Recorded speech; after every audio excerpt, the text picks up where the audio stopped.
my name is Andrea, and I'm here today to talk to you about pans. And the reason I chose this topic was because, like many of you, we all have to eat, we all get hungry, and we have to cook.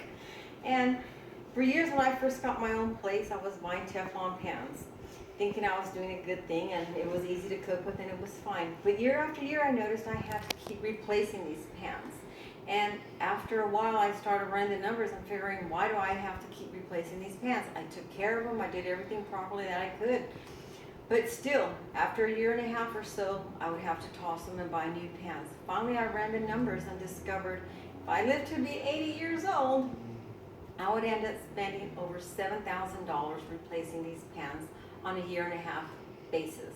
So with that, I started talking to my mother-in-law and noticed she was using these black pans. And I was like, okay, what is so special about these black pans? She informed me that they are called cast iron pans and that they are made of iron. What it is iron that is poured into a mold and it's heated and it is made into poured into the mold and it is heated at high temperatures, which will in the end result you will have a cast iron pot, pan, a stove, a waffle iron, and whatever other product that they're molding. So that's to say what a cast iron pan is made of. Then I'm going to briefly discuss about the history of the cast iron pan, how they got started, and the many benefits of using a cast iron pan.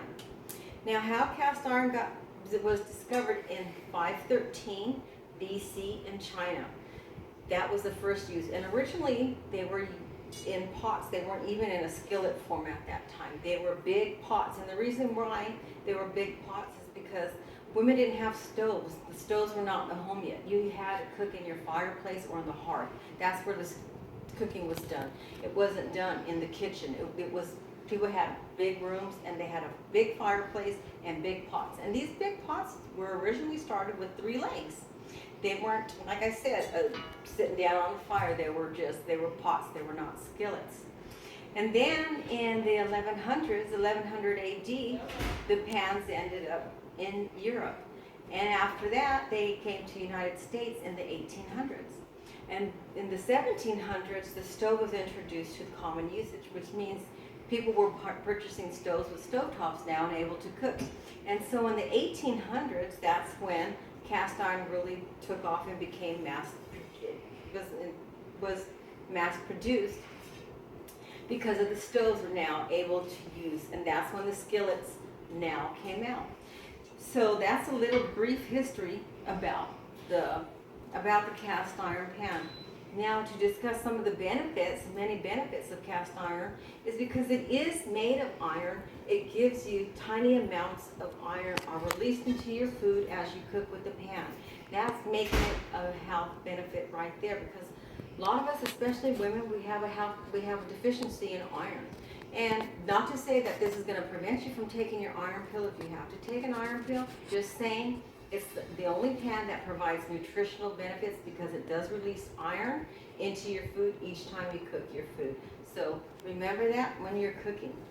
And another benefit of using the cast iron pan is because it is made of iron, there's no plastic parts on the cast iron pan. It's all one mold, completely in iron.